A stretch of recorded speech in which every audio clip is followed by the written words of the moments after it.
Assalamualaikum warahmatullahi wabarakatuh. Salam guru hebat dimanapun berada.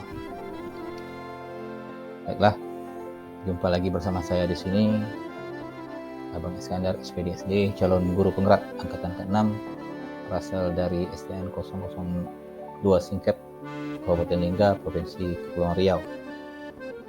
Baiklah, untuk kali ini saya akan memaparkan dari tugas modul 1.4.A.7, yaitu demonstrasi kontekstual yang menceritakan tentang budaya positif. Yang di sini tugas kali ini yaitu kami diharapkan untuk mempraktekkan pemahaman kami seiring tentang penerapan segitiga restitusi dengan murid kami di sekolah. Yang mana di sini pada modul ini kami harus membuat sebuah skenario lengkap untuk melaksanakan praktek segitiga restitusi ini terhadap 2 kasus yang nanti akan kami paparkan melalui video. Baiklah, sedikit saya akan memaparkan tentang profil saya, yaitu nama Abang Iskandar, SPDSD, calon guru penggerak angkatan ke-6, asal sekolah dari STN 002 Singkep, Kabupaten Lingga, Provinsi Kepulauan Riau. Yang mana dalam calon guru penggerak ini, yaitu yang menjadi bapak fasilitator saya, yaitu Bapak Nur Hasanuri, SPD. Kemudian yang menjadi pengajar praktik saya, yaitu Bapak Rasikin, SPDSD. Untuk tujuan pembelajaran, seperti yang sudah saya jelaskan tadi, bahwa pada demonstrasi kontekstual untuk modul 1.4 ini kami disuruh membuat, ya, kami sebagai CGP disuruh dapat mempraktekkan pemahaman kami tentang penerapan segitiga restitusi dengan murid di sekolah kami, yaitu dengan membuat sebuah simulasi skenario lengkap untuk mempraktekkan segitiga restitusi ini terhadap 2 kasus yang harus kami buat. Dengan langkah kerjanya, kami harus mengajak 1 murid atau 2 murid untuk melakukan praktek segitiga restitusi tersebut, yang nanti akan sama-sama kita saksikan melalui video yang sudah saya sematkan di sini. Baik, sebelum kita masuk ke video, ada beberapa materi yang ingin saya sampaikan sedikit, yaitu tentang budaya positif sekolah. Itu tujuan dari pelaksanaan pendidikan, sebagaimana kita ketahui bahwa tujuan pelaksanaan pendidikan di sekolah itu yaitu untuk membentuk siswa Indonesia menjadi generasi yang berpendidikan, cerdas, berkarakter. Nah, untuk menjadi generasi yang cerdas, berpendidikan, dan berkarakter itu, maka dilaksanakan kegiatan pembelajaran di sekolah dan pembiasaan atau proses-proses yang baik. Nah, proses pembiasaan tersebut sebagaimana dikenal dengan budaya atau pembudayaan.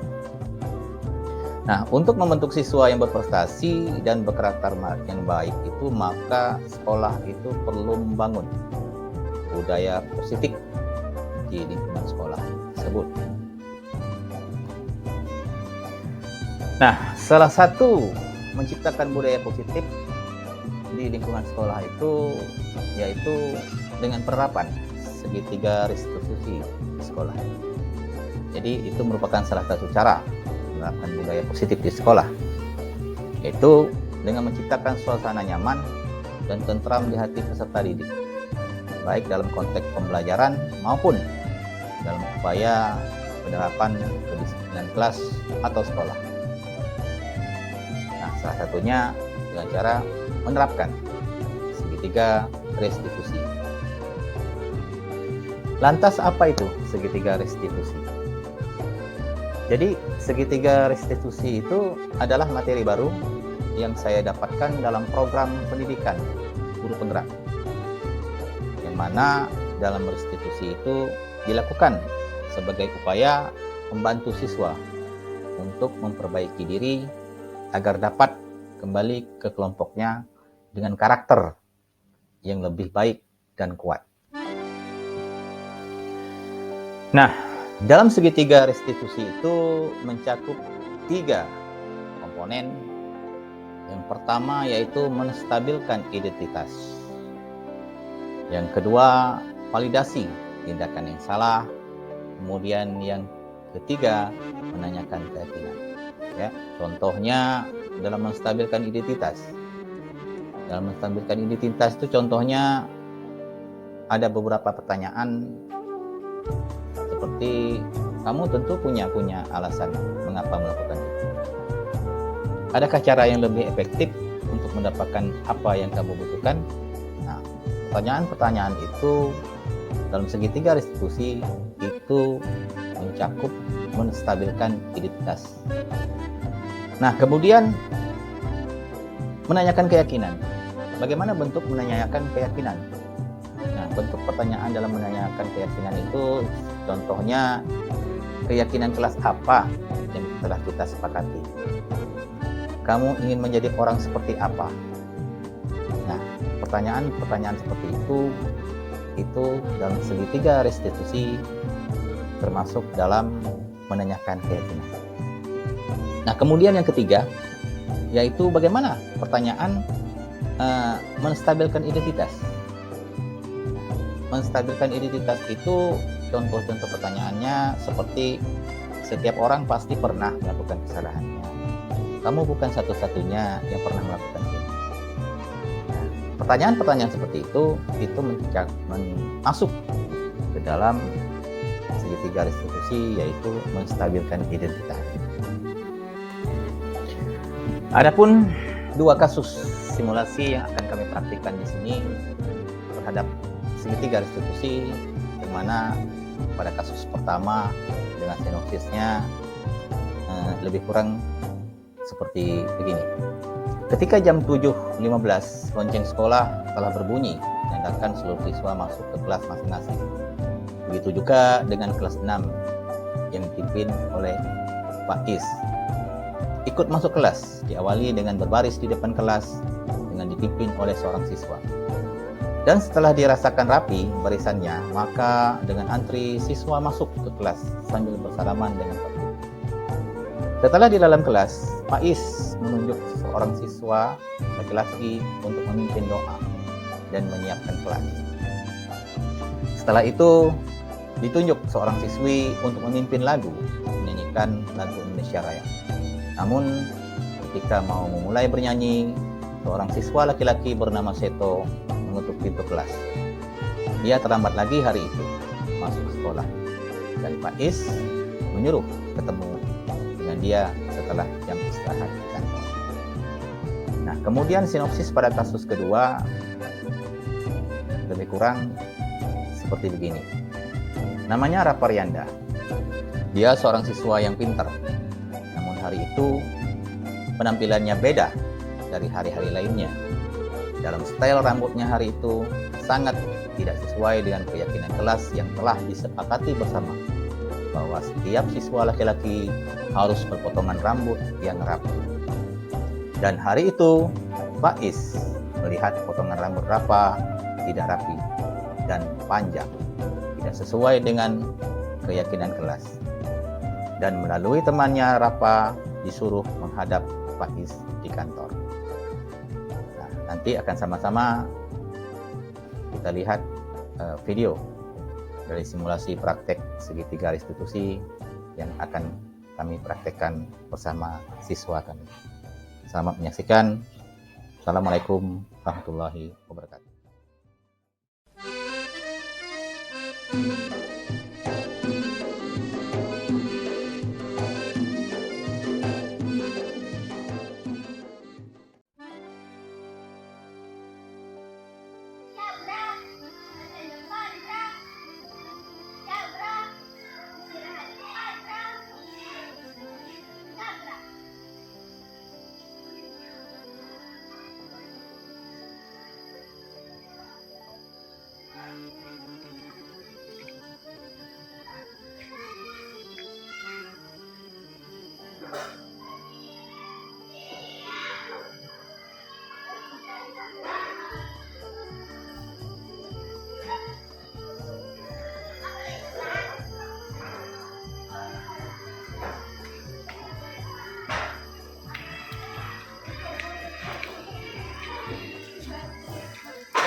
Siap, beri salam.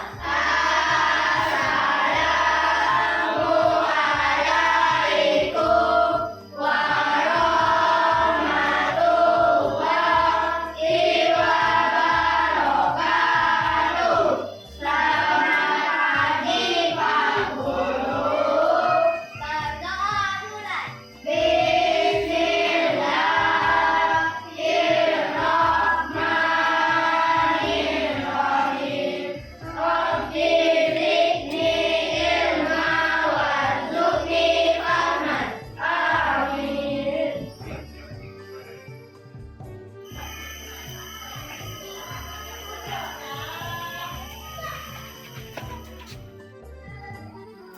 Baik, Faizal, silakan bismillah dulu dengan saya.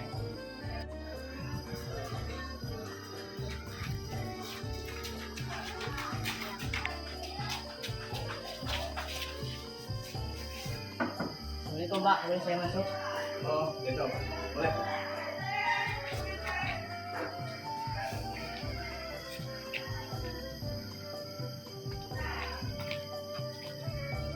Cuma nanti setelah jam istirahat, kamu ketemu Bapak di kantor ya? Baik Pak. Ya. Silakan.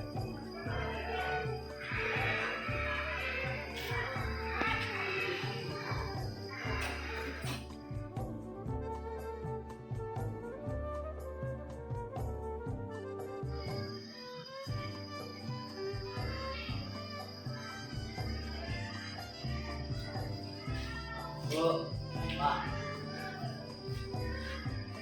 Bu, Pak. Nah, sekarang.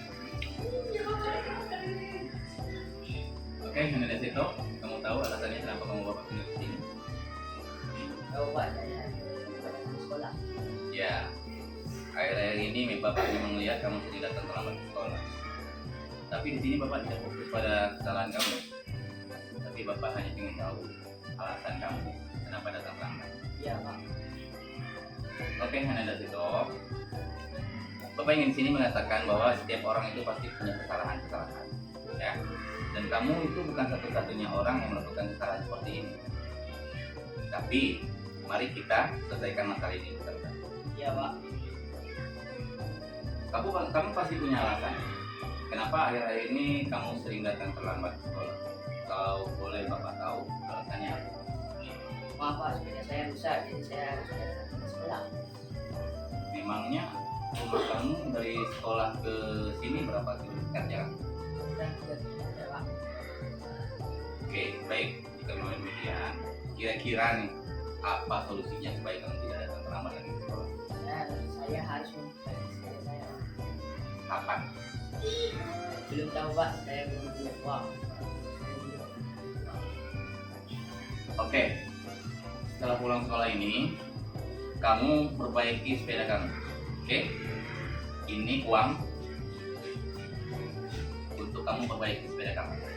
Jadi kamu tidak perlu khawatir, uang ini tidak perlu kamu ganti, ya. Jadi Bapak senang jika kamu tidak terlambat lagi ke sekolah. Setelah sepeda kamu sudah baik. Terima kasih Pak, saya akan berusaha juga. Oke, saya hargai usaha kamu. Sekarang silakan kembali ke sekolah karena sebentar lagi pelajaran pendidikan agama dan agama. Baik Pak, saya lagi terima kasih Pak. Oh ya Denny, nanti kamu suruh di Rafa ya. Kamu suruh Rafa kesini ketemu Bapak ya. Pak. Ya, waalaikumsalam warahmatullahi wabarakatuh.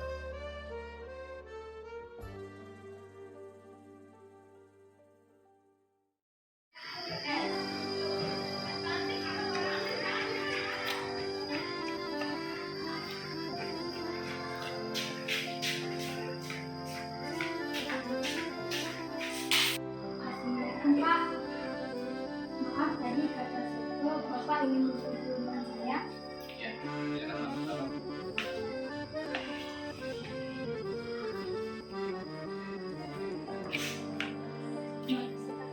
Ya. Kamu tahu alasannya kenapa kamu Bapak panggil ke sini? Tidak tahu Pak. Oke, coba kamu bercermin di sini. Kamu lihat rambut kamu. Apakah ada yang salah dengan rambut kamu? Dan Pak, rambut saya panjang. Alhamdulillah. Kenapa? Bapak di sini mau katakan bahwa kamu perlu tahu bahwa setiap orang itu pernah melakukan kesalahan. Dan kamu itu bukan satu-satunya orang yang pernah melakukan kesalahan ini. Jadi kita bisa selesaikan masalah ini bersama-sama. Kamu pasti punya alasan kenapa kamu membiarkan rambut kamu begitu panjang. Ikut-ikutan teman aku. Menurut kamu baik tidak kalau ikut-ikutan melakukan sesuatu yang tidak baik kepada kamu? Tidak, Pak. Lalu kenapa kamu masih melakukannya? Apakah kamu mau disebut keren, ganteng, atau gaul dengan gaya rambut seperti itu? Bapak di sini tidak fokus pada kesalahan kamu. Ya, di sini Bapak hanya ingin memberi solusi atas masalah ini berdasarkan kesepakatan kelas kita kemarin, baik kesepakatan kelas, baik kesepakatan dan sekolah, ada aturannya bahwa kesiapan laki-laki itu rambutnya harus rapi. Jadi, apakah kamu masih ingat? Oke, Pak. Kamu itu sudah ganteng, keren, dan potongan rambut seperti yang sekarang maunya dari potongan rambut sekarang. Bapak mau nanti setelah pulang sekolah, ya, kamu pergi ke tukang cukur, kamu rapikan rambut kamu, ya, sehingga seperti yang dulu lagi. Apakah kamu bersedia? Baik, Pak. Saya usahakan pulang sekolah ini. Oke, saya hargai usaha kamu. Semoga kamu menjadi siswa yang lebih baik lagi.